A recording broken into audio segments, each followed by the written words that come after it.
Podium show every single Monday from 10 p.m. to midnight, where we preview and review any event of motorsport, local scene, African scene, as well as on the international scene on this 13th day of July 2026. Only hoping that everything has shifted away from the last time. Tutakola share no as usual tugamba bakoze mfuna ebirungi tubaze katonda yatumusaba tusekona ebirungi ebirala kuba byote bigwe then abachafunyemu obuzibuzibu beta suit musaba temere kumpenda somako obuzibu obwo tulivinga obulamu obuli better. The Podium on Ofa TV ne ku 102.1 Fafam every single Monday we do preview and review byonna ebiri in the world of motorsport. Nzake shomanyiza program eno ni mukulu Patrick ne mukulu William okubanga banegase kona ku lwalero to review the 6th round of the National Motocross Championship yesterday over the weekend wali ku Smart Beach MITYANA. Definitely that and more will be told to us by them as well kwanga very part of that event. For Rwanda, of course, when amaliza jawa tusakati yesterday mu round 3 the African Rally Championship yesterday Rwanda hosted by Rwanda Automobile Club RAC, which was won by the crew of KARAN PATEL ne TAUSEEF.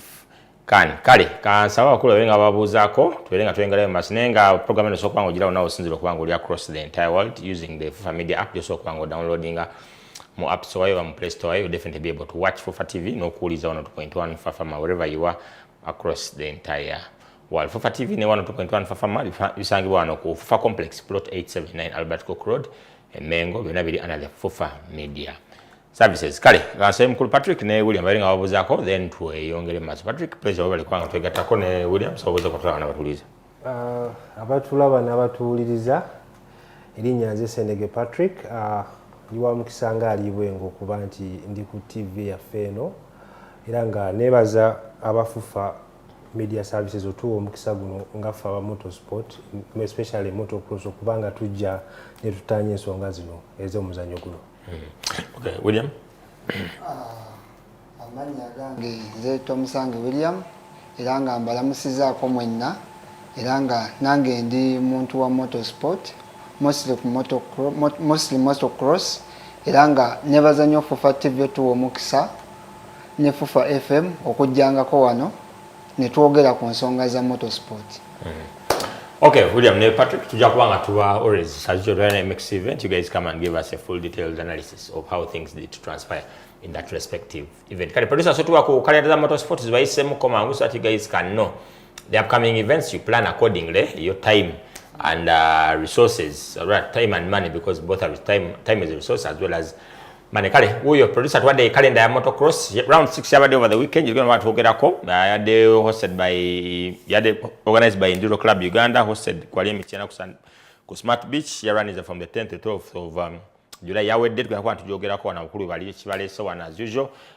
Then of course walio MX of African nations na kuzomeza bili musampaka 3 August in Namibia. Now even that event is also trending us so much, so we'll definitely build towards that event as well. MXOAN 1st to the 4th of October 2026 in France. So at around the musanvu ya National Motocross Championship ejja running so mwezi 23 paka 25 November, organized by Southern Motor Club according to that calendar. So kubere busika oba egaruga that and more. Maybe these guys can give us information to that note. Then of course the second round of the Central African Motocross Challenge, Uganda hosting and that running around 3, which was organized by Smoke. Again akubera your weekend mu December, but weekend 11th paka 25th, but of course that date will be confirmed in due course. Again organized by Kenya. There's much talk about being okubanti again akwera vipingo. We will definitely watch the space, but that and more in the due course of the program here on 102.1 Fafama Neku Fufa TV. Kale, that is motocross for you. Professor Soto Kuya motor rallying. The round 4 National Rally Championship again organized by Eastern Motor Club. On 24th paka 25th of July. That is next week. Next weekend, organized by Eastern Motor Club. Again Soroti Nekatakwi. We definitely build up towards that event. Tenga championship Hassan Ali producer to standings. Hassan Ali ajikulembedde yakulembedde championship eyo. Duncan Mwiruwa Hassan Ali aina 177, Duncan aina 129, Kasima aina 93, Moses Somala 85, Umar Dauda 82.5, Oscar Ntambi 78, Randip Singh BD 77, Walter Chibande 74, Yasin Nasa 73, Zaliza Pearl of Africa kwa yakavuga event yemune Julius Semambo aka Mukalo aina 71.5 points. As we head into round 4, out of 8 rounds ziri ku National Rally Championship. That is round 3. After round 3 is the championship standings ezafulumizibwa Federation of Motorsports of Uganda. Kale polisi asotwa kale nendala probably ya WRC oba ya Formula 1 tubantu tutunulako, and we see how things can be in as far as motorsport calendars are concerned. But William, let's maybe let's talk about twaliko wano watu reviewing round from, I think you guys came to around 5. Yeah. Try on to reviewing those rounds. Talk about how round 1 has been 2, 3, 4. Then even try on a CS, which was a mopila CS veranga sekafa. Motorcycling. It is Central African Motocross Challenge.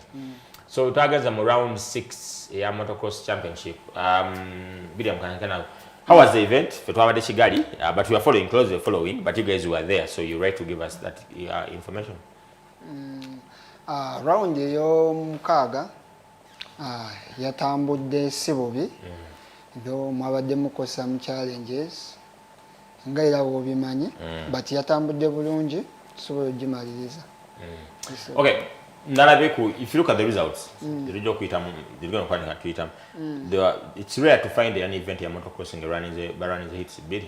But why? What was the cause? Well, okusinziira ku bategesi n'abavuzi ababaddewo kyakkaanyizibwako naddala kuviira ddala kujjukira event zaffe ziba ne kibayita jury member, jury president ne ba jury members abalala babiri.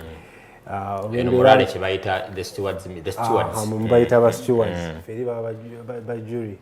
So basazeewo ne basalawo nti olw'obudde n'okuba nti track yabadde modesty nga visibility y'aba riders ntono nnyo nga kiyinza kibekamize safety hazard ne bavugako hits ezo bbiri. Yeah. What about the man? Could track as long as you water the track and everything. Sinza kuddamu kibuuzo ekyo. Bawuza twagirabyekokko essaawa ezabaddewo ku makya. Endowooza engeri omusana gye gubadde gwako ennyo.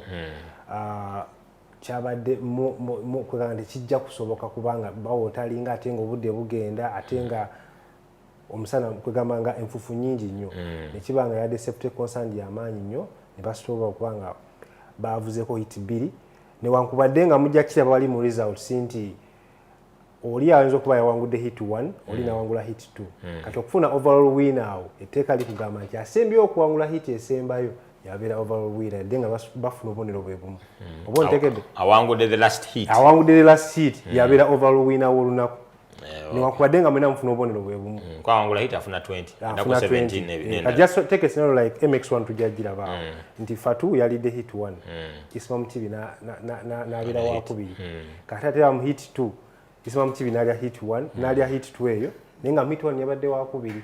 So nekimakinga nti Isma Mutibi yatuta olunaku as an overall winner. Yes, okay. So in other words, anyway, that chikolya nyondozo inokubanga oli strategic. When you see it, so when did that communication come through? We're gonna hit B. Well, before the start of the event. I think it wasn't before the start of the event. Chazebuzi along. Gamazo kurunning before the second hit. Yes. Because for you to maximize my advantage, you take you want it. I want to hit assemble. Wangula hit assemble. In case there's a tie, then we don't judge them due course of the event and the decisions because sometimes you're forced to make decisions. Those decisions are written on stone. You can't make adjustments to suit the situation.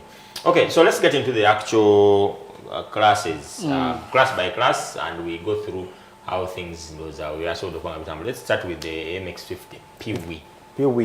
Well, Pee-wee yo ebadde inamu abavuzi abo ba Nsadi Nsambu n'oli mwana Raphael ne Roy Faith so twagenza obunzika nga Nsambu yetisa olunaku olwo okuba twavuzeko ekisibiri yetisa olunaku naddirwa Raphael then naddirwa ne Roy Faith Kaye n'abeera mu kyokusatu. Now with that kind of with the cancellation of the third hit, William, to charge the sting out of the event. Because riders would say maybe after the first heat or Bugumie, then the second heat, then coming to the third heat. Because really, if you look at just because in this season, I don't know, in this event, do you guys have transponders? Because sometimes if you want to look at the lap time zone to Zako's, Bajamo second and third heat, more so the third heat. Okay, second and third, the computers tend to perform better because Nemurali Chidinti will call a stage of the first time. It is possible or call the second time, the second Lupe Yokuya stage. So maybe sorry to interject. Ekintu ekyo kituufu nti kansolingibwa kwa hiti eri esembayo kikosaamu ku muntu. Wabeerawo omuntu agamba hiti 1 bankubye neka netereze mu hiti tuneyetereza nga ate ayagala okumaximizing okola nti ajjeyo bono kiba nti n'omuzannyo gwaffe guno guba ne hiti 3 nti watu okoze bulungi wano mwesosobe ey'okubiri oba n'omukisa ogwetereza mu hiti 3. So I believe nalibani tebayogedde abasinga wabeerawo okuba nti oli yafiiriddwa omukisa okuba nti yeetereza hiti eresemba. Ekyo kyo kituufu olw'ensonga nti wotunuulira ku championships nga we ziyimiridde mulimu abantu abamu nga kyabakoledde mu classes ez'enjawulo nga bo kyabakoledde nti weyabaye nga kyabakoledde ku bubonero ku nfunza y'obubonero nti weyabaye nti waba abadde alina kompitita we nga abadde agezaako okumufunza nga kyamukoledde kitegeera gapu neetagaziwa nnyo kati abamu kyabakoledde bo kati nga wakugambye mbu MX1 otunula mu MX1 Fatu Kigundu yawangudde first hit, then hit 2 newangulwani Yisima Mukibi ye kyamukoledde nti olw'ensonga nti Fatu yadde asobola okukomawo mu hit eyokusatu n'agigiza yes kyamukoledde. Same applies yabadde class kyawe endala yabadde 50 senior naye 50 senior kyabadde ekyenjawulo nti omu yamalidde mu kisooka omu kyakusatu n'akomawo mu kisooka ow'okusatu n'amalira mu kyokubiri omu n'amalira mu kyokubiri n'ateera okay, coming back to that nti ali ku swing Israel Mpuuga nti twali tumulabye omwaka guno abadde so dominant mu class ya 50cc senior naye ate ku mulundi guno mwana mulenzi oli Avisha Lamboke bike 400 yafunye kugamba first ever mu mwaka guno mu class eyo yafunye first ever win kyazerwa advantage eno nti oli mu hiti yasoose yagudde si ye win yesoose ne round yasemba yegaluga yawangulamu overall yes ati nga mukwetika olunaku ugamba hit nenga mwana okwetika olunaku lwokuba tizabadde hits 2 oli oyagudde mu hiti n'amalira nga mu kyokusatu oni ya maximizing the hit season 2 n'abanga afunye obubonero obusinga ku oli nayitika olunaku era nalabye kampu yaabwe ng'ecelebrating anti bafunye hiti ya win yaabwe esoose. Sometimes they take bweri kukolera kati kama incident ya Kigundu ne Mukibi. I think womunonya kati Kigundu agamba I was disadvantaged because of the road. Atelanga by the way but again the question would come, why didn't he win the second hit? Maybe even Mukibi upped his game to maybe to say I can also perform better in this hit. Waliwo abantu tebatalaba abantu abo babiri olwokuba nti mwana mulenzi Hashim Serwadda defending champion wa 2025 yakomawo omwaka guno n'agala defending engule lwakuba nti yafunamu obuzibu bike yagenda n'atumya bike endala gy'abadde avuga ekika kya Honda enkolemu obulungi netuuka leti n'amisingayo round yemu bonero n'abanga avudde ku championship yagenda okudda ate bwe yafunira injury mwalaba ka video akatrending yafuna injury n'akivaamu kati nekisigalamu mwana mulenzi Fatu Kigundu ne Yisima Mukibi. Ayijukira nti Yisima Mukibi ono abadde multiple champion emabegaawo ye muddugavu yekka Yisima Mukibi oyo I'm not a racist but omwana waffe Nakabala indigenous awangudde championship emirundi egisukka mu 3 agenda mu gwakusatu kati emabega ye kyalinga mbasa Blake n'awangula kyalinga mba Maxim betuyita bamuzungu naye ono Yisima Mukibi simukubira kadingidi yakikoze multiple times okuba nti kakali ne championship eno gye tulimu ya 2026 naye era akulaga akolaki agenda gitwala era bavuganya ne Fatu so embiranyi yabaddewo y'amaanyi nyaawo era tweyongedde if that is the case then the rule works for ISM. From a computer's perspective, sometimes they take, I'll give you a quick example. In rallying, where you call force major. Okay, force major. From Windsor Kubano for House and Mengo, wali back from me out. The Bagamba Mugana hangs over Natate, okay, we say Kangambe, wali control. Then Nemufuno was transport. Then no, maybe God forbid when a Mabio Mopida. So nemumalo would the on your transport or get a TCA. I'll go to a query tissing Amazon chicken, get it tissy for the dead control. To get a cool door when you know what they know. Sing at over to quit a late by town 2 or 3 minutes, or 5 minutes, then you get penalty because the first every that she come up seconds to come for the first 15 minutes. Now we take everybody calling, sing for a dead control and boy. Usakuchi teka ya dikole na to no govuga ya gambe kusajona zereti singete kali mukwata.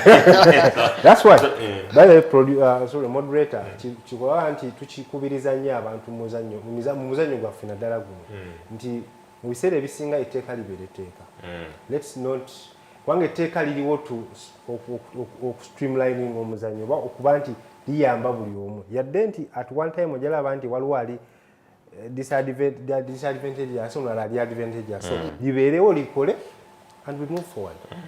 Okay, so getting into the 50cc senior 50cc peewee. We know what 50cc peewee. We know what shouts to all competitors who are in that class. That class nabako nze mu class eyo omuvuzi wange yabadde Roy Kaye mu 50cc peewee mwana oyo omuwala yavuze bulungi nnyo yanvugidde bulungi nnyo nabadde surprised. Then ensambu ayongeddeko ddala olaba nti yataddewo challenge ku Rafa though Rafa akyaliko a bit extra ku nsambu naye nga olabira nti n'ensambu gyajja ali gumite. Okay, so that class had particular so the other competitors in that class. Because now Zambia is scoring 37 points. Rafael is scoring 35. Roy Kaina Jam Chokusatu with 32 points. Katerega Riyad bike 26. Najane the points sorry, nafuna points abiri mukaga. Ne Arinda Grace Didan ononga ye muto wa Didan najja mu kyokutaano the others mwabadde ne Michelle Kalungi n'abeera mu kifo ky'omukaaga. So nako incident nabaddeko n'omwana oyo Michelle Kalungi kati waliwo rider parent omu yamugambye ne Michelle kiki ekigendaga nze abo sibasobola ntumugamba buzibu ki nze sibasobola ntumugamba ojja basobola abo n'obakuba naye ng'omulabira ddala bambi ateekayo omwoyo agamba bampe bike ennamu njagala bike empya. So in Mweno class, who has been in this class before? Rafael, I think. No. Rafael gwe guno mwaka gw'obusoso Rafael yaliwoko mabegako. Yes. Bonna.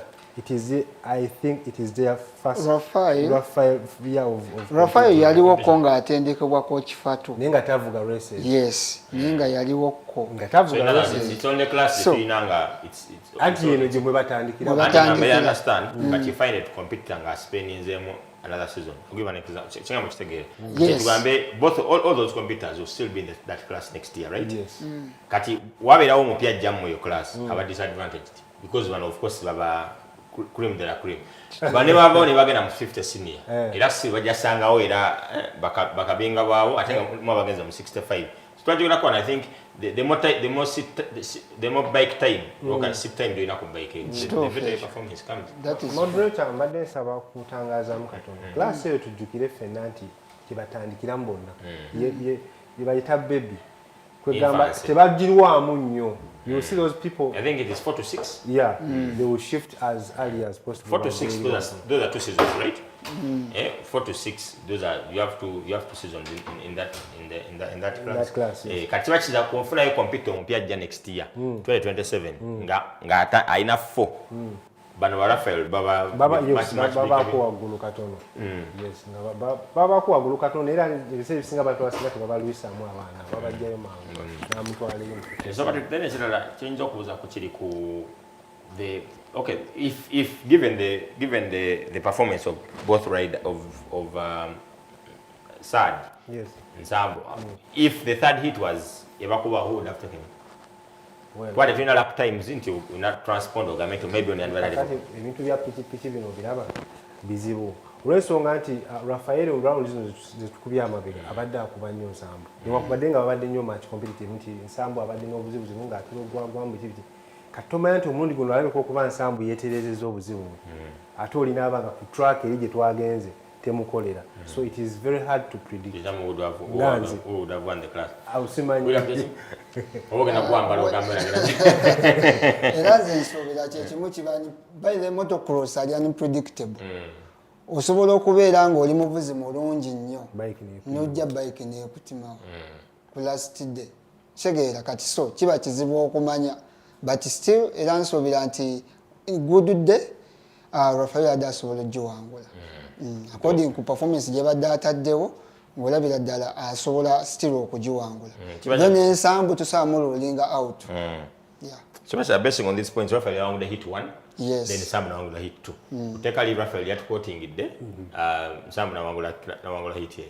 Wangula class when round 6. Okay, tugenda ku MX50 senior, which is the next class. I think it's from 6 years to 9. 6 years to 8, 9 around. I'm not sure, but I would confirm. 6 to 9. Okay, then class A, William. Class A, okusinziira ku kyendaba wano yawanguddwa mwana mulenzi Avishala Boke. Era nga bwana Patrick watugambye ye race gye yasoose okuwangula nga race agiwangudde overall ye race ye yasoose mu season era nga ya hit 1 yagiwangudde. Then ekyokubiri ne mubeera mwana muwala Ariela Katende, ekyokusatu ne mubeera mwana mulenzi Israel Mpoga yazze mu kyokusatu. Then ekyokuna mwabadde mwana mulenzi Patrick Mwonge. If I'm not mistaken. What hit nga bwe zatambudde? Mu hit 1. Yeah. Patrick Mwonge yabadde no nga avuga piki eri mama nga kuwaji. Then ekyokutaano mwabaddemu mwana mulenzi Alvin Jude, bike 57. Ekyomukaaga nga muli mwana mulenzi Havi Kigundu. Havi Kigundu no naye ayongeddeko. Gwe mwaka gwo gusose mu senior naye baaba. Amanya ina manji. Ati kye twayigirako nti one shifting from the PW class to the senior. Of course osange bali cream de la cream. Bali wa Patrick Mwonge about okuba nti alimu yani yada akubajia. Yada akubajia. Ada asambajia. Asambajia. Zisamba mpozi wano saye. Eri mama nga akubai ate yenga azikuba. Naye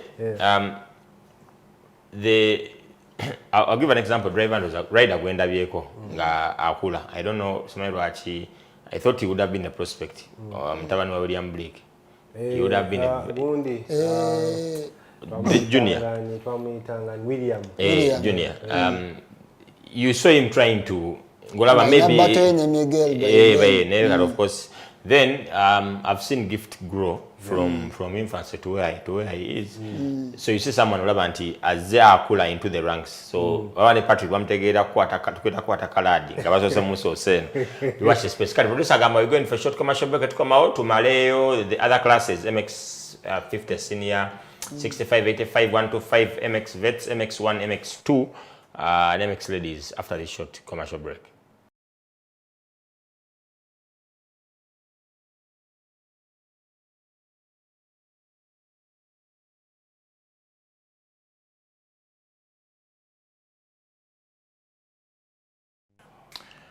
All right, so we're back from that short commercial break. It's the Podium to work every single Monday from 10 p.m. to midnight, where we preview and review the latest in the world of motorsport. So on this 13th of July 2026, Nina Patrick ne William to review the 6th round of the National Motocross Championship. Producer to the calendars.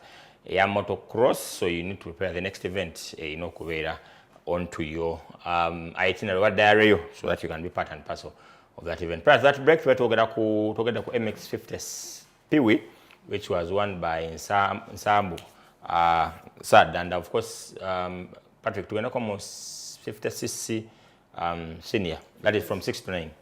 50cc senior yabadde class nyuvu nnyo nga bwe twagambye nti mwana mulenzi Elvis Laboke yabaddemu. Ababaddemu addemu Laboke, mwabaddemu Ariela Katende, mwabaddemu Israel Mpuuga, Mwonge John Patrick, Asimu Alvin Jude, Havi Chigundu, Dalian M. Dev, Richard Kaye, Ashina Mbabazi and Pretty Kasana. Nenga twagenza okuwunzika nga mwana mulenzi Laboke bike 400 yetisa olunaku n'obubonero 37 naddirirwa mwana mulenzi Israel Mpuuga n'obubonero 35 Ariela Katende okuva mu Semuka Riding Academy najja n'obubonero najja mu kyokusatu n'obubonero 32 so ng'ekyabaddemu bambi Israel Mpuuga yakurashizemu ku muhit 1 nga bamabega okugoba abantu nga mu hit 1 yamalidde baje bayita moto 1 yamalidde mu kisooka then mu hit 2 n'amalira mu kyokubiri n'obubonero 17 nekiba kyamusindise overall mu kyakubiri ate Laboke n'abeera nga amalidde mu kisooka. Reteka. Okay, William, MX65? MX65. Was it Sekubuza Patrick and the driver or rider or Nakumu 50 senior? 50 senior. I'll go with Laboke because Nyala knew Muntu you about to take into for the very first time. Yeah, you would. Chimua mine. William? 65. Mwana mulenzi Judikai yeyongedde okweriisa enkuuli olunaku lw'eggulo wala kuba goyambadde asoose taking a deep breath so in a race again in a bragging right yeyongedde okweriisa enkuuli era nga yeetisse olunaku yawangudde yeetisi zonna. Ekyokubiri mwamalidde mwana mulenzi Emile Segirinya yakutte ekyakubiri n'afuna points zabadde 24 no points 34. Ekyokusatu mwabadde mwana mulenzi Hendrik Musede okuva mu team Musede n'afuna points 30. Then ekyokuna mwabadde mwana muwala Faith Didan mwana wa buwala yakutte ekyokuna. Then ekyokutaano mwabadde mwana mulenzi Jerome Mulumba, ekyomukaaga Solomon Winyi, ekyomusanvu mwana muwala Abigail Katende, ekyomunaana kyabaddemu Akao Joy Nora. Then ekyokumi mwabadde mwana mulenzi ekyomwenda mwabadde mwana mulenzi Yusuf Adil, ekyekumi Sharif Mululi, 11 Richard Chiviri, 12 Katerega Rida, 13 Muwanguzi Abigail, 14 Ashina Faith Mbabazi, 15 Janan Makombi, 16 Shukran Katete, 17 Manzi Shama, 18 Bule Joshua, then 19 Abdullah Nsambu, then 20 Ashina Katerega. Rider wa class A? Rider wange yabadde Judikai.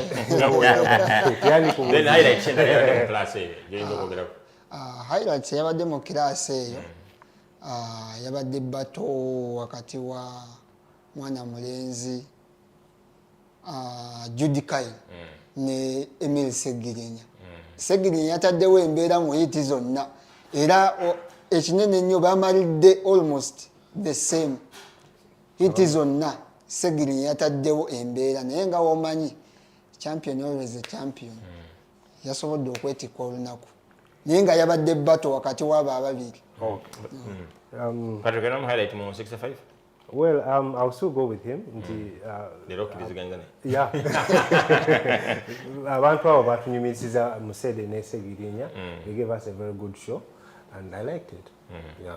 Okay, MX85? Well, 85 eno nga tutunaba kulaba babaddemu kijjukirwe nti wano Uganda kyasimba kulaba wakedda nga tukyalina ba KARAN PATEL nga bavuga piki z'empaka ba Tutumaina in those early ages nga ba Maxim bachali mu 85 yali so competitive nga olaba pitch nga 5 zego bomundu naye kakati wano tukifunye ku national nti olabira ddala abaana bano wamanga Ethan Musede bike 101, Jonathan Katende bike 19, Ramadan Mubiru bike 17, Ashraf Mbabazi, Isaac Mitima, Katek ono baita Jessa Katek, bana bavugira ddala pitching olabira ddala nti Jonathan watalidde bikes okuva ku number 2 paka ku number 5 ziba bakyusa positions every now and then. Those amulabikirabeko mu hits rounds ezisembye galugana wanawa. So abana bano mbebaza nnyo nti class eno etuwadde a very good competitive show I've never seen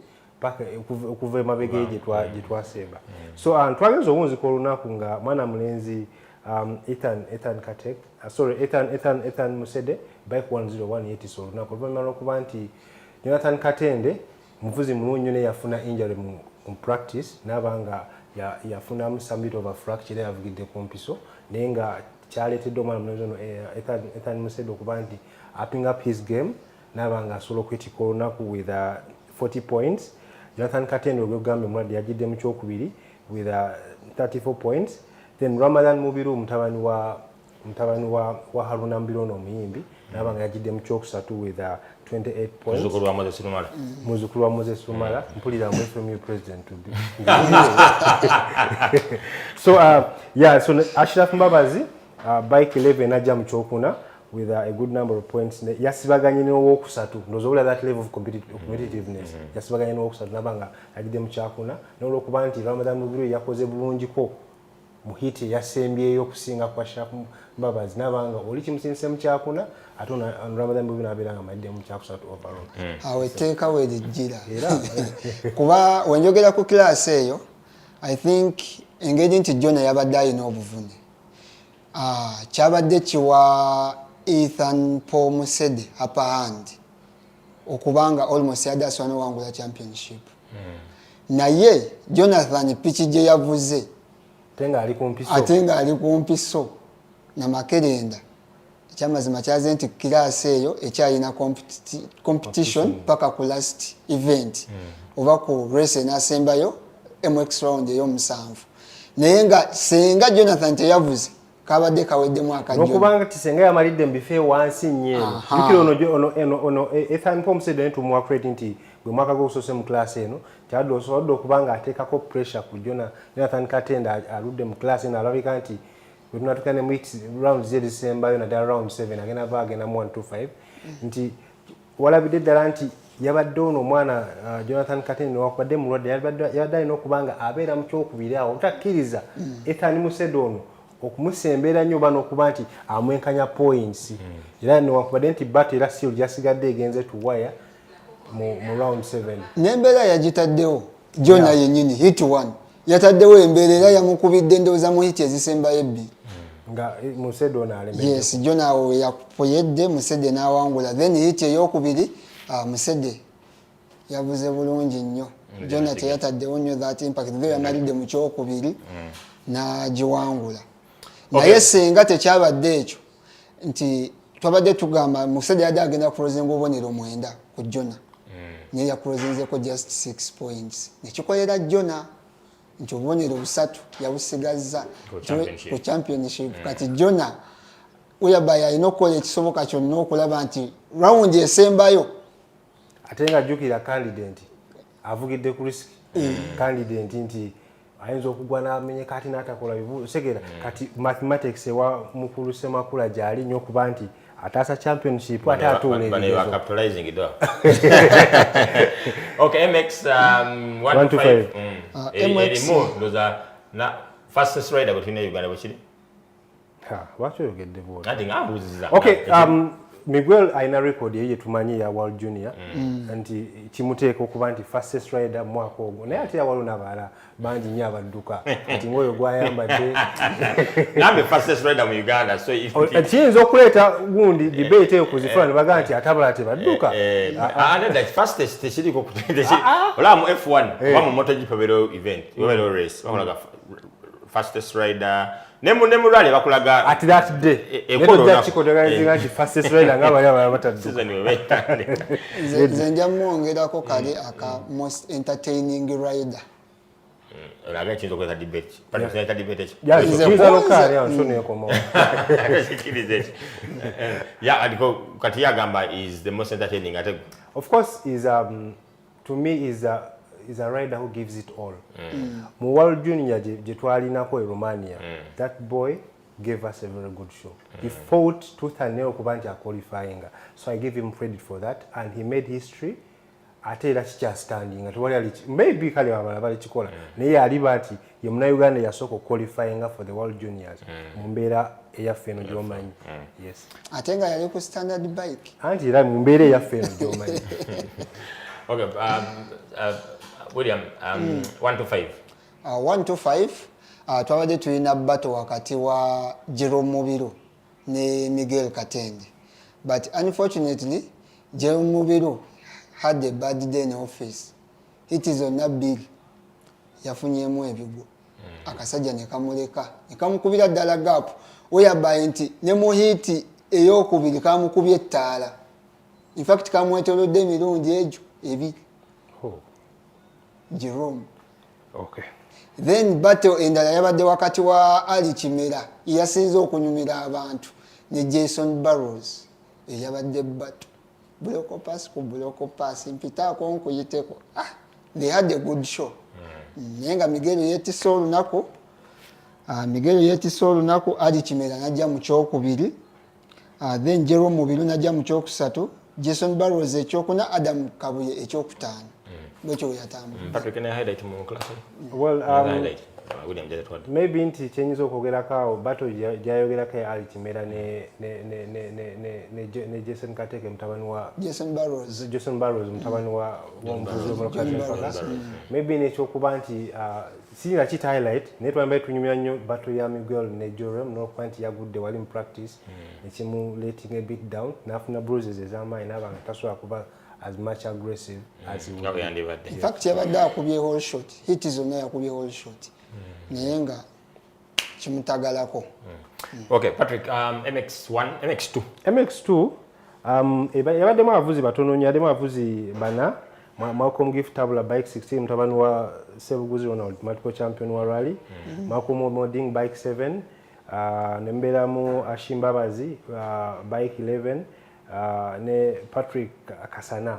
Nenga twagenza obunziko olunaku nga mwana mulenzi Malcolm Gift Tabula yana nayo muvuzi yomuku wa fastest kati bwekino okuba nga bubadde ogamba ku Miguel yomuku wa fastest rider bwe tulinawo era African champion bwe tulinawo tujukire nti mu 2022 wali galuga convincingly yakuba aba South Africa wano kutaka lyaffe nga tewali yekwasa na African championship, so yetiso olunaku by taking 40 points into hits on ability yazide nafuna point abiri. I think he has his more class and he is amofanamu si moyo class ni wobagatta akasajja katukuba. So yawunso olunaku nga alina points sana. William on air off air akiriza nenga tulaba kiriza match 2. So ekyamazima Malcolm Gift ye tumuwe bimuli. And he works hard. Yes. That boy, the days you pass wali kubutikiro nga aduka almost on a day. So you know abiranga payback ibanga yesasudde kumani gateeka mu training bike bagikola, so he deserves it. So Zaina alinga amutegekere eri okujeri irandoza natera wajira mu motoka bali smaba forest smaba mu bawed. So manye omuvuzi ka stava keno nga badde omuntu yali avuze ku motoka babadde and his testimony Bakunda Unisan Athabuli Ponsiano Jose Makula Karan Patela babonya kati ne bana abana babobo. If you see them on to that completely different competition, so those yani badenga nasare no veno bakuna charinga no je ndoza engeri bode pitch jobera gwe bode ne muzero malaba aina gwa baletera yaba muwedde bamunafuna ku championship match abasigadde mu motoka bagenda zeego bambuka kuba ne Semakula na yankubaka akamulangane olaba otya omwana awo gayitadda bayakakuba kama ebitugamba open omwana ajja kubajia. So MX2 eyo yawanguddwa Malcolm Gift ng'avuga bike ya Yamaha ng'obonera ananga bwegambe n'addiibwa Malcolm Oding avuga bike 7 n'ajja mu kyokubiri. Ashimbabazi Junior n'ajja mu kyokusatu. Yes, makanika oyo omulungi ennyo. Then Kasana n'ajja mu kyokuna. Bwetwe tuwunzika MX2. Okay, then MX1? MX1 yabaddemu abavuzi Yisima Mukiibi, Fatu Kigundu, Babu Yahaya ne Makasibu Kenya. Era nga bwe yagenze Yisima Mukiibi yagyetisse yawangudde hit 2 nga bwe twabagambye overall n'agiwangula. Nga iteeka bwe ligamba nti omuvuzi amalidde awangudde round esembayo ye yeetikka olunaku yagiwangudde. Fatu Kigundu n'amalira mu kyokubiri. Babu Yahaya n'akwata ekyokusatu, ekyokuna ne mbeera mwana mulenzi Makasibu Kenya. Any highlight my event? My class? My class, I think Fatu Kigundu. Ye nze nkyamutendereza nnyo ku kyokuba nti king of all shoots. Yes. Maybe, sorry to interject, highlight mu class eyo battle wakati wa Yisima Mukiibi champion wa 2-24 2-23 nondoza ne 2-22 kozi yaziwangula matipao. Battle ye ne Fatu Kigundu yeyongedde in the fight for the championship y'omwaka guno eya overall MX title. So olabira ddala nti with one more round to go buli omu agenda kakasamu nekintu nsuubira nti Fatu jukira tawagulako MX1 title ayagala okuba nti agiwangula kati alina okujja mu final round okuba Yisima ono knockout aviireko ekyamugyeko Fatu yagudde yabadde maaso ga Yisima.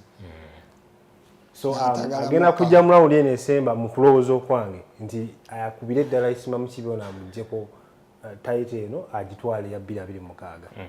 Then which class are we left with? MX ladies and vets. Vets ezo zawanguddwa mwana mulenzi Kayiira bamuyita Geoffrey Kayiira bike 17. Naddirirwa Ali Kigozi, if I'm not mistaken. Let me check here. Yeah, Ali Kigozi bike 9. Then Sebunya Rogers wemanyi nga SB4 najja mu kyokusatu. Then ne Shafik Babe we najja mu kyokuna. Yeah, so basically you were tam the class. Ladies yawanguddwa mwana muwala Shamira Katete okuva mu team 444.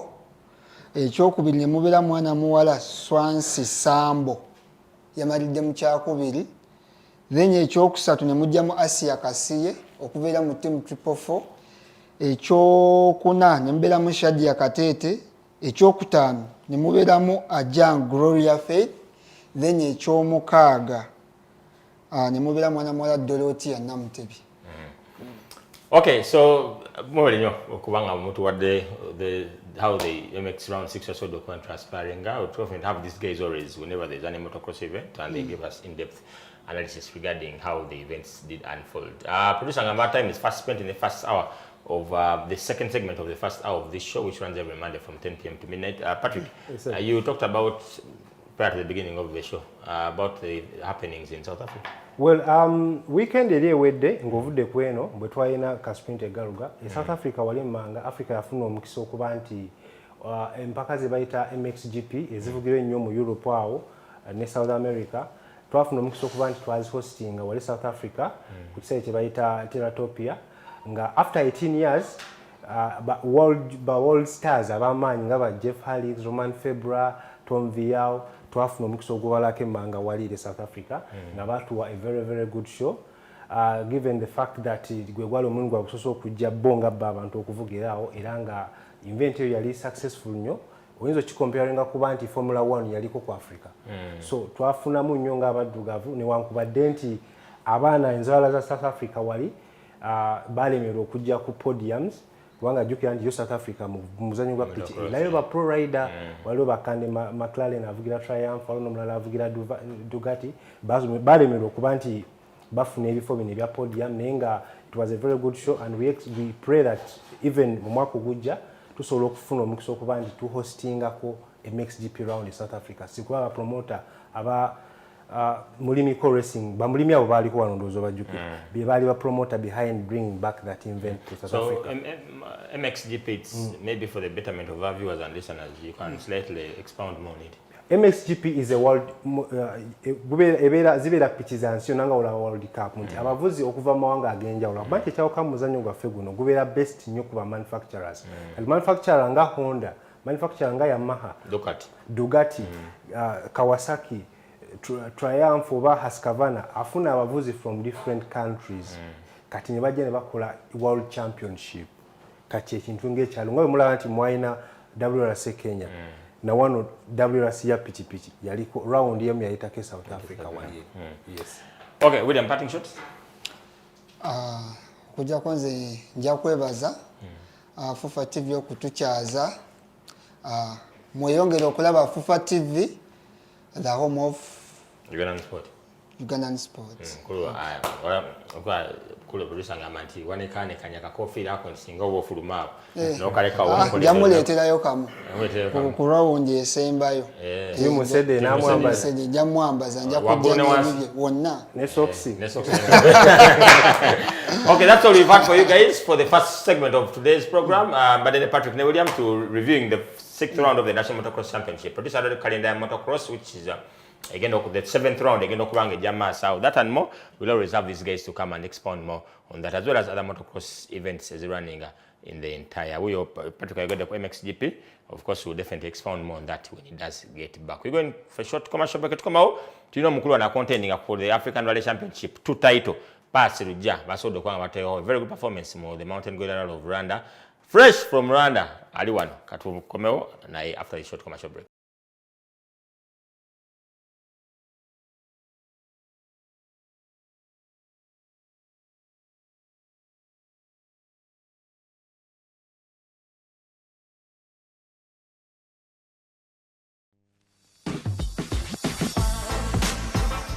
My pleasure to welcome you to the official launch of the Rwanda Mountain Gorilla Rally 2026, an edition of the FIA African Rally Championship. We count on everyone who's joining us this weekend to not only enjoy the race, but help us inspire more people, inspire young people, inspire ladies to keep joining the sport, so that in the coming years we can have a bigger and diverse pool of drivers. Allow me from the onset to sincerely thank the Rwanda Automobile Club for its unwavering commitment to the growth of motorsports in Rwanda, and your dedication has elevated this event into a premier regional championship that continues to attract top drivers, teams, and fans from across Africa and beyond. We are proud to be partners with you. As BPR, Bank Rwanda and the KCB Group, we reaffirm our commitment to supporting motorsport and investing in initiatives that transform lives through sports. I wish all the competitors a successful rally and look forward to an exciting weekend, world-class motorsport. Every great journey begins with a dream. In 1999, that dream took shape on the roads of Rwanda. What started as the fraternity rally was more than a competition. It was a symbol of resilience, friendship, and a belief that motorsport could inspire a nation. Year after year, the rally continued to grow. New competitors, new challenges, new supporters. Every edition raising the standard. Every finish line strengthening Rwanda's place in African motorsport. Today, the Rwanda Mountain Gorilla Rally stands among the continent's premier rally events. Rwanda's motorsport journey has become part of a much bigger story. In 2024, Rwanda proudly welcomed the world's motorsport community by hosting the FIA General Assemblies and prize giving. It was a defining milestone, a recognition that Rwanda has become a trusted destination for international motorsport. A nation capable of hosting the world's biggest conversations about the future of our sport. But our ambition does not stop at organizing great events. We believe motorsport can drive innovation, inspire young people, create careers, grow tourism, attract investment, and unite communities. The journey now continues. After spectacular championship battles in Kenya and Uganda, the 2026 FIA African Rally Championship arrives in Rwanda for round 3, bringing together Africa's best drivers, teams, and manufacturers to compete on one of the continent's most exciting rally stages. From the ceremonial start in the heart of Kigali to the fast and demanding roads of Bugesera, every stage has been designed to challenge the very best. Every corner will test precision. Every second will matter. Every competitor will chase the same dream: victory. Welcome to the 2026 Rwanda Mountain Gorilla Rally. Welcome to the new home of African motorsport.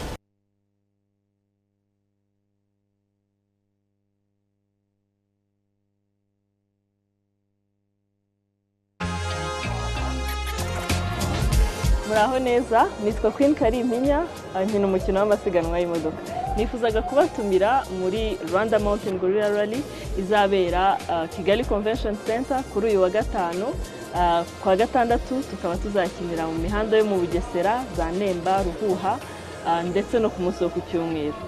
Muraho, turamenyesha ko imihanda ihuza Kigali Convention Center, Kigali Heights, KBC izakoreshwa mu isiganwa ry'imodoka Rwanda Mountain Gorilla Rally rizaba kuri uyu wa gatanu tariki ya 10 Nyakanga kuva saa 7 z'amanywa kugeza saa 12 z'umugoroba. Kubera imyiteguro y'iyo rally, imihanda izafungwa saa 6 z'amanywa. Tariki ya 11 Nyakanga irushanwa rizakomereza mu muhanda Gako, Gasenyi, Nemba kuva saa 1 za mu gitondo kugeza saa 11 z'umugoroba. Naho tariki ya 12 Nyakanga rizasoreza mu muhanda wa Kamabuye, Gako, Ruhuha kuva saa 1 za mu gitondo kugeza saa 8 z'amanywa. Turasaba abantu kwihanganira izi mpinduka. Abapolisi bazaba bahari kugira ngo babayobore.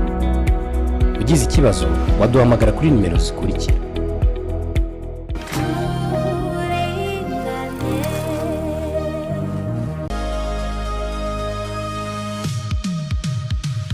I'm totally excited. I moved from Uganda to Rwanda specifically to challenge them, and I'm here to win them. Feel great. We did the Ricky, we walked. Feel great. Just being chill, going slowly today. Try to keep the car in conditions, keep ourselves in conditions, and then we'll see by. Today, we're standing here again, another proud moment for the nation, for the federation, for the sport family, to start officially the Rwanda Mountain Gorilla Rally 2026. This event is more than a competition. It's a celebration of friendship among drivers, among organizers, among sponsors, and among countries. This is a beginning, but it's also a statement that it is possible and that there is possibility and more potential into this. I want to wish all the drivers a safe, enjoyable, passion, memorable race.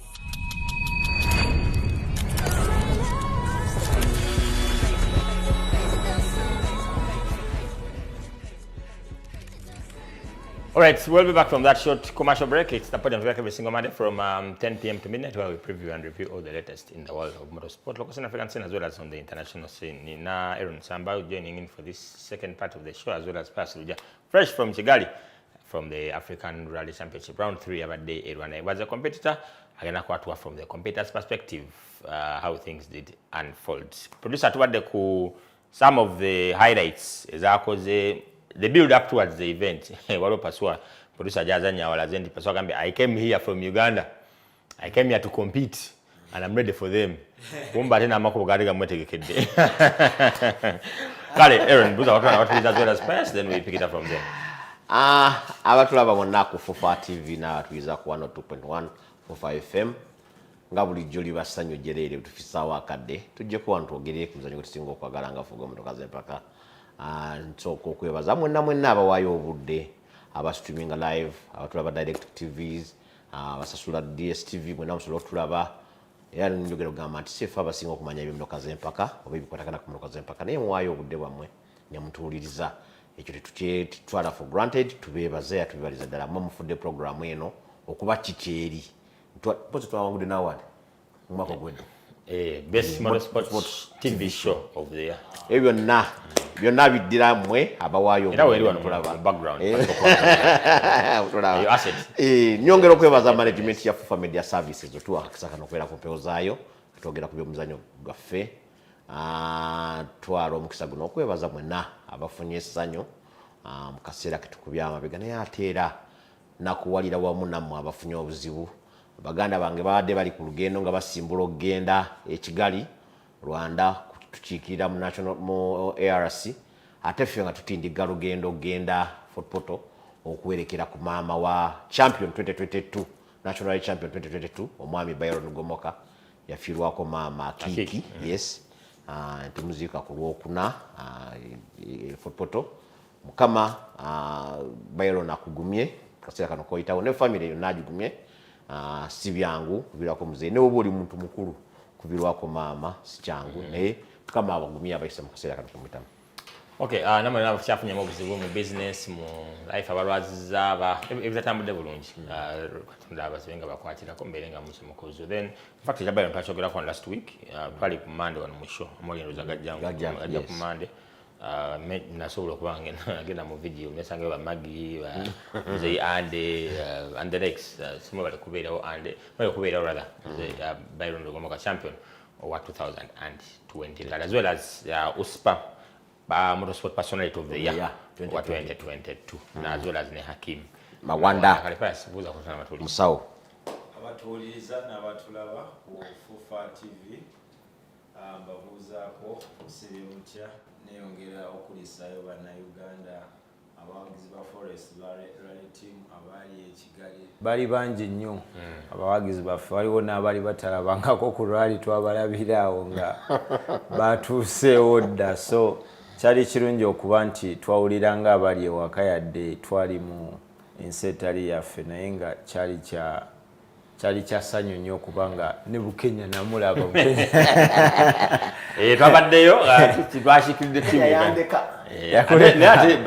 I just because I was with Jonas ne kawunye mwali mu motoka bwete ne banakawuka godfe cheyune abandi bakazakaya nakawuka bwe babuziika ku Thursday bagenda Kigali direct basala busazi era tuba tuli ku boda tusaane mbabuuzi omukulu ate ye aziyo business commitments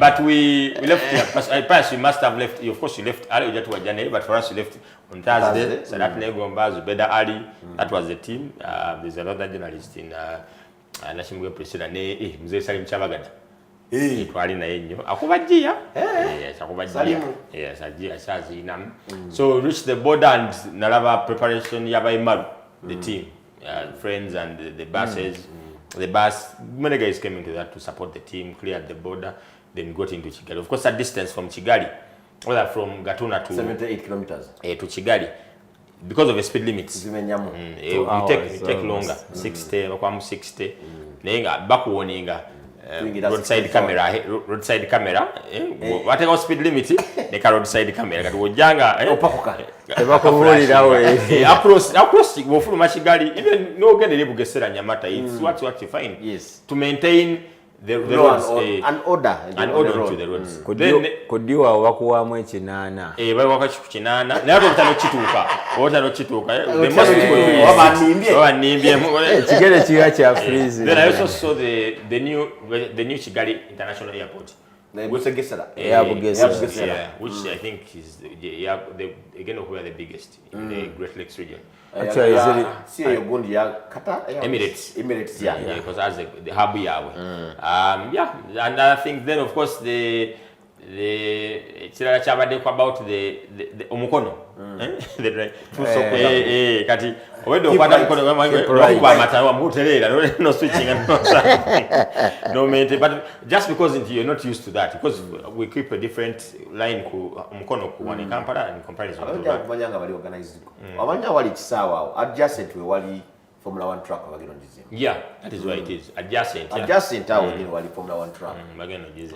Sawa ekipya. Sawa ekipya. Wogenda ku left oyongera ko maaso katono wakutukange nemba wali ekube dalere lyingira munda. I think wajja kikola kuba nalabye it's a flat. Yeah, very flat area. Eda twavugira ngayo stage jugira nnyo mwami Musa Kabega batupirako ku simu. Natugamba yes ali murale na yake ndeze chiti. Then to have the issue of language, those are one of the things that are going forward. Waiga? I think the Swahili, in East African region, I think it should be Kuveno one thing about Badusomesa because it's hard for you to move in any East African country. That was Sango Kwa, the Rwandese Manyo Faransa, Nation Rwanda. Kato Abruzung, okay, they also know, but if Utono Kato Sanga Gatebali nyo, then someone speaks Swahili. We went into a restaurant. We didn't know Chinyarwanda, the French, we bonjour comment ça va then tutu kamu ebidala katinga au tukoma then sadata chabaga da nebatani ko Oluswahili olwabo lukutu sadati sebo train kiriya nyo wimu na ebisoko lwa sadata sadati we chankwanze kati netuli then we go Oluswahili what the restaurant means okuba temoli but one of the people have come into the restaurant but together then they translate and you so Nalaventi Swahili should be on your fingertips in East Africa. I think even in Africa, I think it's hard for you to move. Actually, Otieko Uganda, Kenya, Swahili akwala wona. Rwanda ne Burundi. Istegado Swahili. Aburundi ekozesa Swahili. Burundi da Swahili. Yeah, nyo. So laba nti chikiza Uganda fe ne Rwanda fe tubade tuli a bit rigid. In fact, yeah, why am I concur with Pass? Because stage yabadde wogenda to border yabwe ne Burundi ne Rwanda. Omusigala tugamba we explain to him twagana kulaba ku start ya stage yabadde ku border. Nga twagenda tuyingitambuze ebigere tuyingire munda. Kati nga tumunyonyola nenga the language tukali kati Oluswahili talufuna English is not okay atamanyi French French don't know then no nyanya tumanyi kati tumunyo tumugamba unajua Swahili kalwegede unajua Swahili nganeta rujua kati natufunira rujua ne tumugamba then na translating olina gamba I stage the close in fact you said you had cancelled for the NRCs bagane stage magala kulaba did cancelled on Saturday mudeyo dayo tugenda kulaba stage so Swahili should be a language into your hands, fingertips, if you're to travel in Africa and do business. Can I pass to all about? Mpozi okwa ukanako yeno ibadde ndoza it's my second ARC event from okuva ku pale ya eyo mwaka guno. So terms and conditions ndoze ezali muntesiganya zali munga mbanyi n'okwenyigira moralika preparation olw'ensonga nti osologamba omuntu nti kino sikiriziganya nakyo kino zikiriziganya nazo naga naye tukola ki tukiriziganya nakyo naye tukola ki tobeerawo so nsuubira nti okuba nga byonna tubyogerako otunulira kyenyinza okugamba Safari Rally erife nga Team Forest was a blessing and somehow not a blessing. It was a blessing nti twafuna win naye nti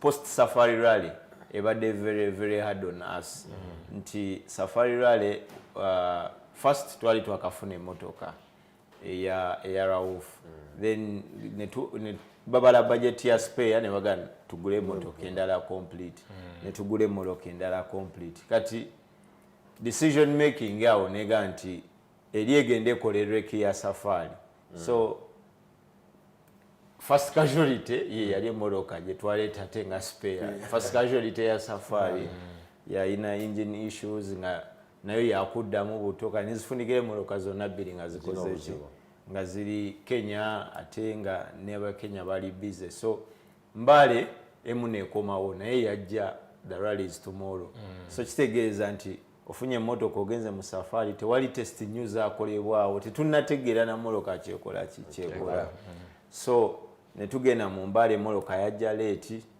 netuvuga just mukama natuyamba nti teyalina nnyo bavuzi b'amaanyi babukenya wano abatwala jampu ez'amaanyi so ne tusobola okumalira mu kyokuna ne tujja was it Paul Rally ya Paul Rally.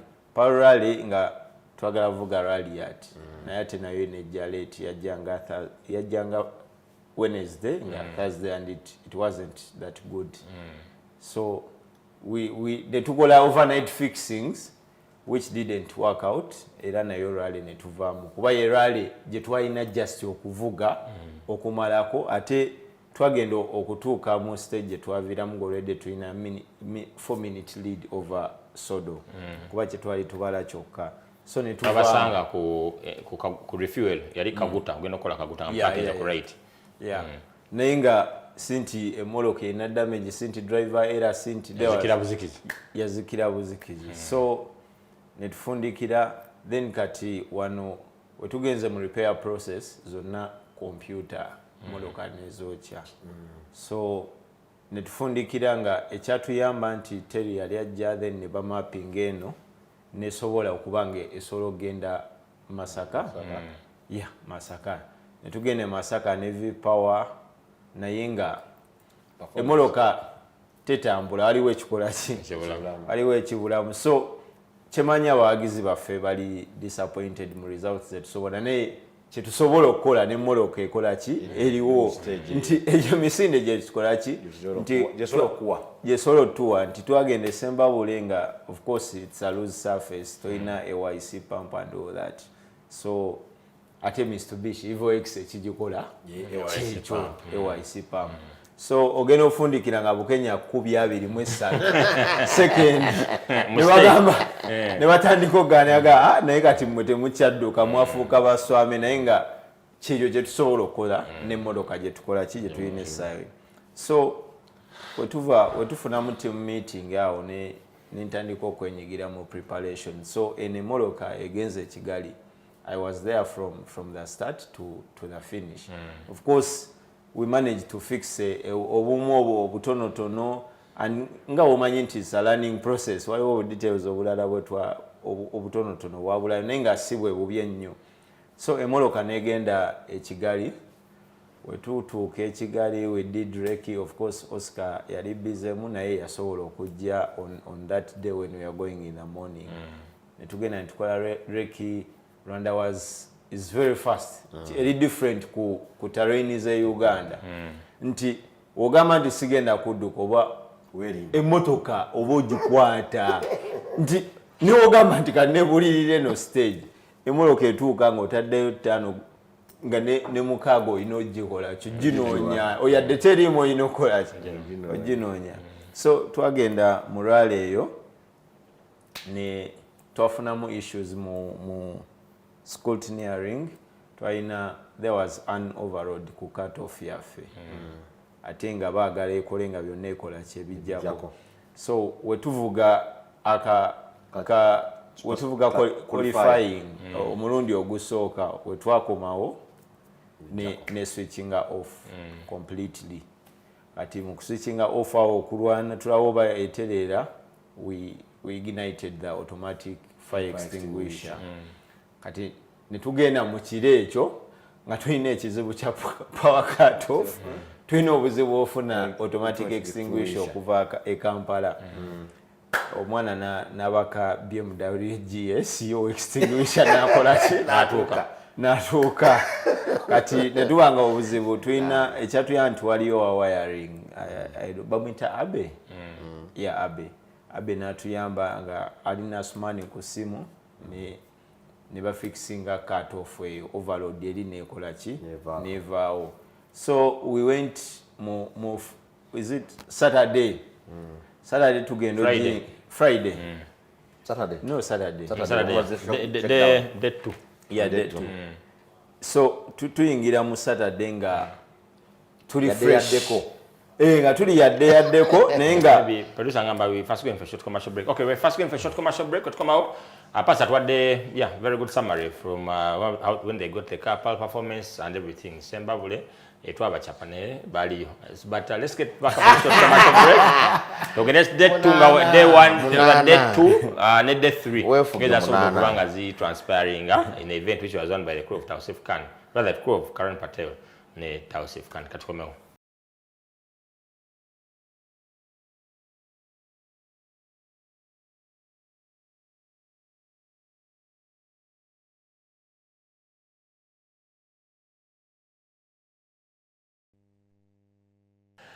All right, we'll be back from that short commercial break. We're into our last segment of today's program, which runs every single Monday from 10 p.m. to midnight, where we preview and review and even of motorsport. When you come to our program, across the entire world.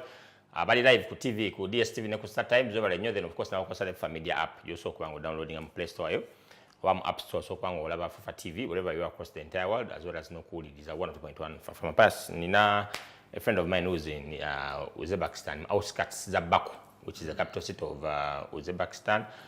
Agamba akutumiddeko nnyo agaba bali kukiikirira ggwanga agambe singa class yo madi mu giwangu DRC2 ekirabo badde yakwasaako ebiri kati ne mugamba sharing enamba ekyo bakikuwa luli agamba nti ono twamuyuza ezo okuva president mulambo wa Smoku nagamba nti event edako ajja kuba mu ggwanga Tanzania nambuzo waje muri nanga hopefully je muri ajja kubeerayo nnyo era ina byagendo ba park agane singa team ebulako ebintu byonna wali mukwase ensonga ezino bade tusawo baka ajazimaliza okay Kali, to reviewing the era which was the third round of the African Rally Championship hosted by RWANDA Automobile Club, FMU Yeri, also a president Babita Christian Gwakwaya, Yakena Wedi, and those a bunch of good day. We took a part of big pass that walk the journey into the event. So to add means day 2, which was Friday.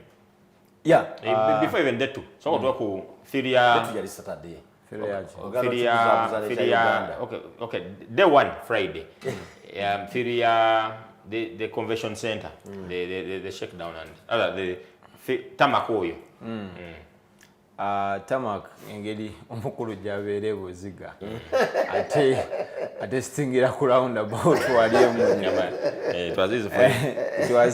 It was easy for him okujjako nti nga we nakugambye nti tukyali team tuyiga nti we had our manager Eva Ruiz ngagezaako coordinating ne ba mechanics international manager twaleta muzungu leero twaleta muzungu namusanze ne mubuuza how are you nangamba I'm okay you're not taking an interview from me manager ali wa visa what nagamba I'm managing Team Forest nti yali agezaako managing mechanics naye nga ndowooza enkwatagana mu lulimi so okuyingira akasaawe twalina omuko ogukendeeza mutono twalina gutopinga nga tusliding so twafundikira nga twalina 22 era 18 19 which we twalina kubeeranga naana okulaba nga tuyitawo bulungi. Sure, PSI. Yeah, okujjako ku tamak. Bobokoze okujjako nga toyina slick tires nga ziweddeko. Awo solo chiko. Then if you have what in slick tires? What's the PSI? PSI solo kwa ne 28 around there. Then bobo ina mchacha mpya oyongeza ku PSI wangu. Anti kati for bantunga Karani abavuga short cars you can do 28 or 30. Negative abavuga the longer bus osolo kolanga 40 35 40 okulanga ne sliding osigala pulling era wagira banganga slide egenda na ne kwata atatene yekwata. That doesn't maybe because the convention center temali mu nothing like anything like maybe a hump anything. No, temali mu chiri. Kachikubanga APS muka gubera omungi. The cat bounces it kind of. But kutamaka you need to bounce off. Kutamaka. Yeah. So kubera anti entirely toina stability gye wetaaga kutamaka ya kilomita kumpi mu kitundu. Toina. Osanga abatu driver hedeko street ndo zaba muzungu nyo. Ati abo kimunonera ojukira kintu kyo nakirabako pali Tanzania Tazara lewe Muhammad Essa yajjanga ayina emipiira mipya mwerere nga tajja kusobola kukola ki kuvuga egyo bwegyo kye yakola n'ajambazaako before the track kuba taped natandika okuswinginga akendeze ku awearinge off good tires asobola okuba nga afuna a bit slick tires yes. Well, because alternative ina kwa na jatamak. Ina kwa jatamak na hivi nangi costi ejo. So I think we were swinging a more sinti it wasn't the driver was okay, everything was okay. Okujjako obuzibu bwali ku muko gwali mu mpira. That's why we could not slide over kola 360 ngaba KARAN or something like that. But the car was okay. Then we tugenda until when we fixed our issues overnight, obuzibu we twalina now in our heads was what is our competition? Who can we beat? Netutunda mu ARC nga bonna tusobola bakolaki kutambula nabo kiboko zisobola bayitako netutunula naye still twagala obeera conservative kuba bonna tetuvugangako nabo kwepimamu nabo. Otunulira time za Christian mu safari yali akuba Oscar but Oscar was very slow. So tewapima bulungi wotunulira momo ne momo naye tetwepimanga munaye bona ne Susan on the track. So nga twagala kunonya what is the basic average eyokuba nti wawe pesi je tulina okukola kyokutambulirako. So netugenda mu CS1 ne tuba nga tugitutte by 4 seconds to Christian Kananjiri. Netugenda mu CS2 netumukuba 12. So tugenda ofulumaawo nga tutegedde waawo akola ki wawaali wawe tulina omukwatira. So ndowooza CS3 n'agita ye yawulira nti akoze eki agitadde naffe nga ate taffe tukoze mugitadde kati agenda otutuukako ko driver we najja nambuuza okoze time ki ne mubuulira nga mwongeddeyo 3. So netufundikira amanya nti onatambula wetugenda mwesembayo ne mu 22 ninga kati awo at least I mean in a bit of a comfort zone nga seconds na kati ningamba kati awo ne wakola ki ne watandika otoolako naye nga tantoolako kinene nga nange wensolo mwongererako of course mba manyi stage zensolo muwe kinene. So wetwagenda mu loop eya afternoon stage yasooka ndowooza nankuba second 4. Then stage eyokubiri ne mukuba 12 eyaddako ne mwongera 2 then neyaddako nankuba 22. So nembanga tugenda otuuka olweggulo nga I'm in a lead of like 40 seconds after no on the first loop to the first 2 loops.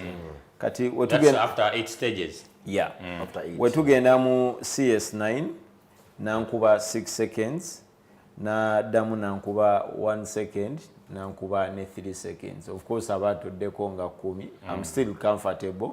Kati stage yasemberayo ddala mu day 2 eya gravel eyo netu mukasaawa awo I think my driver backed off too much which tetutaina kola mukasaawa waina take a aggression nti so ya backing off netusimyesimyewo netufundikira netufuluma ne 2 punctures netu replacing 1 omulala netuguvuga paka ku FF but we lost about 11 minutes to Christian and also kati Susan yasufferingamu morning puncture on the first stage of the morning na losing naye a lot of time. I think it was 9 minutes. Ate abalala wano ne bavaavaamu awo abalanga buli omu kyekya Susan kyali nti yafuna puncture then nga wakamala okifixinga then anafuna power steering problem. Steering nebanga ekaluba. Just doing 4 stages na steering eri bwetyo you can't really have pace. Then yogedde Kanangire I had a chat with him nga muyingira mu service after the first loop. First time I talked to him, you guys are having good group N cars from Uganda. nangamba Oscar Susan kati yenga alaba because nali mubuza about Davite nangamba yetamu tamubala because talimu is not competing with the ARC nemuga Susan nangamba okay times that Susan so kubeera but afunye issues in the first group kanene abalanye Oscar because ndoza gwe yali if you so he also promised to give us some time in Mudikoso Mosheno, so we can also have him on this show. Yes, first. So in more evening, when we was in Gezo 11 around 11 minutes, let's say anti chigenze. Now we twali wakati yao nga only 11 minutes and Susan 6 minutes. So nga we have to be comfortable kuva Edi Susan kubanga tetsola kujayo oli wachi wa 11. So netuyingira stage ndoze ezadaka nga omukuba akubayo bbiri n'omukuba ye kuba ye yasigala ali aggressive according okusinzira ku time ze ndoza power ka power stage ka spectator stage ye yali akavuga max engeri gye wali nti wali family na biki byonna atefe entertaining nnyo atefe we got comfortable netumanya nti kino kikoze kiganye. So netsola kumalira mu kyakubi at the end of that day naye nti we take a lot of lessons from Kigali nti yadde byonna byaliwo naye waliwo bye tulina okutereezaamu nga ttiimu nti kyetuyinza okugamba nti twafunamu ebyokuyiga bingi okusinziira. So wetwagenza obalamu championship nga Christian alina 77 then Oscar alina 84, so the difference is like 7 points with one more round to go. Yeah, so kati tuli mu kudeciding cause wochitunulira ne co-drivers championship if Mujiji nagenda Tanzania namalako abajja Yasmani. So the decision will be taken. I think the best thing for Uganda is for Asumani na Oscar into Tanzania. So into Tanzania. So yes. Zona trophies zisobola okujja Uganda. So how many? So Asumani did safari with Oscar. With Oscar. Nakola PAL. Aina 90. Mujiji natakola. Asumani nakola PAL ne Sodo. Nee. Asumani nakola PAL ne Sodo. And Asumani abera na 90. Yes. Then Mujiji has 77. So agenda nafunayo 35. So bakanangire bakola safari. Tebakola PAL. Bakoze PAL. Rwanda. So Mujiji yakola safari nakola ne Rwanda. Kati Mujiji abera ne 3 finishes. 2. Ngamba wagenda Tanzania, yes. So Asumani alina finishes bidi. Aina kugenda nagatako. So Asumani alina kugenda nagatako. For Asumani is just finishing. The difference is 7 points. Yeah, 7. 7 with the driver. The driver and the code. No, between Asumani has 90. Has 9, yes. 90. Then Oriana 77. 13 points. Kitegeza Mujiji ne wamalira mu kyokubiri abatwala 35 era akugatta. N'ekyokusatu era akugatta. I think that's all chifuna. Yes. Yeah. It's very easy. They have a good car. Emotoka yabwe nnungi N12. Actually esinge yaffe kuba yaffe tetunabitegeera bulungi. Let's get into other, of course, at stage time because our time is fast spent. Maybe we'll expand more that next week, God willing. But the event itself, the terrain, wide roads and loose gravel. Event. Twaliko ntogera ku event ya Kigali. I think last time we event yalimu ditches zali 3. Same over even it was even more greater this time. Otunulira Rwanda, I think today why we are suffering this. Charlie Rubega in a statement yakola ago nagamba there is no joy rallying in Kenya. And we're realizing after a month, birthday after Oscar doing safari rally, and safari you realize there's no joy. All the joy is short-lived. So kati we tujja mu Rwanda is totally different. Ogenda ne chogama nti chinya emoloke chikuba ogenda. You just have to be fast. Tosola gama nti kanekume kube moloke gena kusaba namba 5 tosola gireka mu namba 4 km 3 so tugenda kukirira lusozi mu namba 2 so tell you nti let me be calculative, you're not going to calculate anywhere. Choina okola motoka yo how it responds nga rules kati fe basically ekituyambye in the first 2 rallies okulaba nti we are still not very competitive but we are still there. Obala Oscar yayigira mu rear wheel drive.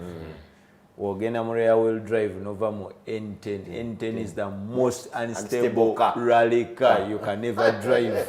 Ochege otumya abantu bonna bavuze N10 ogenda Jonas Kansimbe N10 buli muntu yenna yanyweza 10 ajikuttemu akubira handling yayo nga wajja mu motoka endala bali mu Benz okisegeera. So ekituyamba okuba nti we are performing regardless nti motoka tetunafuna a good AYC pump is nti driver we are surviving because of driver skill only having a history area. Then the chambers about the stages twafuna challenge maybe because even hampered by the network and everything about calling to stages kuzirabamu mwasuka ne mukola Gasenyi yali 24 kilometers. Kati waliwo ka stage ka William Lo, I think it was in remembrance of the late.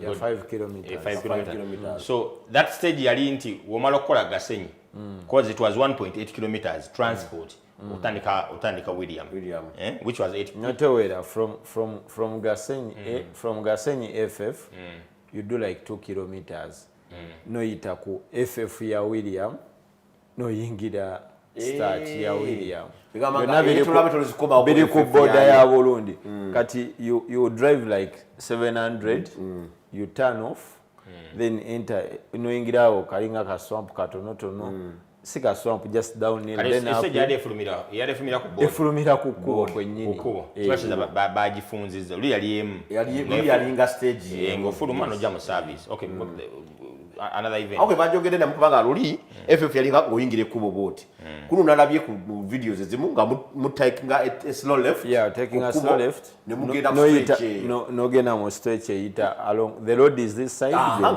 yes then wala luli yalinga parking twa parking nga mamotoka remember then as you can stage mavira mungo line I think ne Jonas ne Kawunyem yali ku kilometers ya 8 bwali ogenda okola Gako main road main road ya 8 yes efulumira wansi mu kikko ngosala busazi nogera stage that remained yasigadde ne utwagira bidde before awo mu kikko wado ino kugenda okulaba start ili stage endala wado footpath nkamanye ka footpath akaita momiti nagenda ne kasanga drop eri you could watch it from there also. Then ekira pass embuza about the restart nalabye and it caused some bit of confusion even among us about Davite.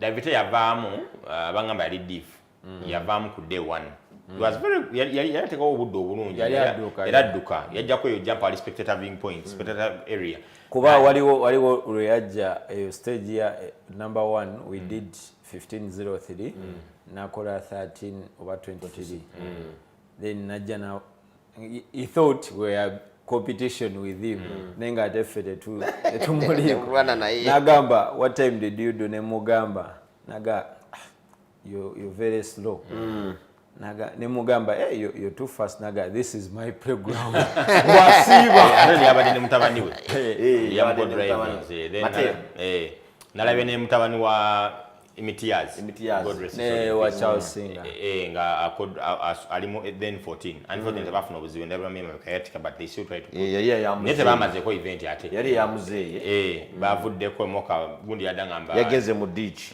never compete and they paso yada tunyume I think restart here yali valid kandi David twatugamba nti David yavaamu ku Friday no ku Saturday n'atike motoka n'ajija from the service park n'agitwala ngamazo gikomera mu service but yagitwala anti bamuwa permission negenda kati I think it was who was explaining to us nti okay the rules gamukkiriza okuba nti you can work on the car because again wabadde where the service park was wabadde closing area it's a militarized zone so to sola kanikira by 9 baba closing so the moka najivuga najitwala nenga ate tumanyi repairs zo obokola into the service park even if you ne oba okola repairs togenda changing a turbo seal togenda changing a diff seals togenda changing a engine number so byonna byokola just basic repairs toyina kyogenda kyusa kikola machine kiri major kigenda ku affectinga so ogenda nokola kuba togenda kyusa engine number already byonna bibeera then ekira dafito yakuba jump ekyo twogerako Queen Kalimpi MGVB formerly driven by Yasin yafuna obuzibu bwa gearbox emoka yafatu gidaba masa so na fuluma stage na ne bamusindika na into service. I was told nti bakyusa gearbox but it wasn't tiaina ku scrutineering tiaina spare tiajiwa spare so she had to drop off. Then I went to ngabamba kuba a suspended penalty ya euro 2.5 about the fire extinguisher. Yes. Triggering nekanangire antikati when you enter a competitive part a competitive kastos ingira yellow flag it's supposed to be armed. Yes, even when you're into before the end zone of a stage kuba obato namalako end zone you cannot disarm it. So enobera armed kasito ingira yellow flag. Yes. Ne wali wakusanga nga tonna ingira yellow flag ne bateri armed you cannot get that penalty. So it's something happened to Kanangire. Nezili up to 31st of December this year. Kitegeza tadda mukola nso wachidiramu omwaka guno wajiddamu nagikolera tekisinga kasula fine ye n'okivaamu kubeera very very stringent about yourself and it's about discipline. Ntegedde kiti omusango gwange gwako aminga ki omanyi obuzibu buli ku ekyo Aaron kubanze obedda driver nga nzijukiza era nga nange nejjukiza to armed naye kati webanga button triggering extinguisher kati eyaffe engeri gye yabadde something anyone can touch kyenaga nti there are lessons we are learning nti omuntu yena asolo kikwatako you arm and disarm naye webanga button eri wala osoloterekayo kuba terina kyegenda ekozesa eryanda lyerimu nerya helmet terina kyegenda kuba obuzibu kubanga epesa lya amuliwala Anyway. Okay, producer Ngamata, time is fast spent. Pass to mfunye wano ade afoma wantu mu fresh from Kigali. Fetu mulina. Fetu mulina. Yafe musanya ze fawa gaina. Atusisa 12. Na asoza busazi. Okay, that has been today. We definitely get back with him. We expound more on the event, stage times, maybe la ngeving asodo kubange tambula. And probably God willing next week we had to have that person fresh from that event to that feel of how the event did unfold. But of course, Team Uganda were represented. Susan Mwonge, Musa Subuga, Oscar Ntambi, Mathias Chiega, Ibrahim Loga Pasua, ne Kanakulia, Mustafa Kanakulia, then as well as Faizo Kaira, Odion Tumeba, ne Hussein Mukuye, Faizo Kaira, Nation Bahizi, Bibaba Day, represented the team. You can initially quite know Kujusha Mwanguzi, Yasin Nasa, Gilberto Barondemu, Isaac Sozi. That is Neate would never almost Nabala be Kuranga by Joshua Badeo Nenga and Bakuyita, one in that day. Map. You have full scapa on Agamba. Jump Yabadeo. Yada very mutating because before the jump, what done around 50 meters, 50-40. Agamba again Mutani. Picking is a Najikuam number set. Jump Yabade, it is our color.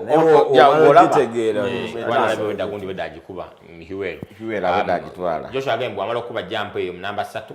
Nga emoke baka running weight nga dropping a bili nga genda mu hairpin eyo nga agikola nge mutwala bili ekiriyo lido nga kimutwala mu hairpin eddako abafu apex nga kuba satu obuzibu buli ku jump eyo ojikuba nga oyingira kati ate jodda wa straining kuba byabadde bitandisa okwesima byesima so emmotoka ebegenda Rwanda kati in case okubye jump baali wokitudde ekitonotono kuba ffe era power stage ya tutabuseeko twakubye jump kati tufuluma wetu tie wasemba ne tulaka kono kati twafulumye omupiira guli gwe ne tujja mpola nti Susan engeri gye twadde ne minutes enini between natukuba 5 minutes mweyo stage naye tufuluma ne tuvuga mwali musabyeko nga mujja musaba emmoloka ejja nga twatuuse ku lusozi wetu ne tulengera tenti naye nga eri ku lusozi egirawo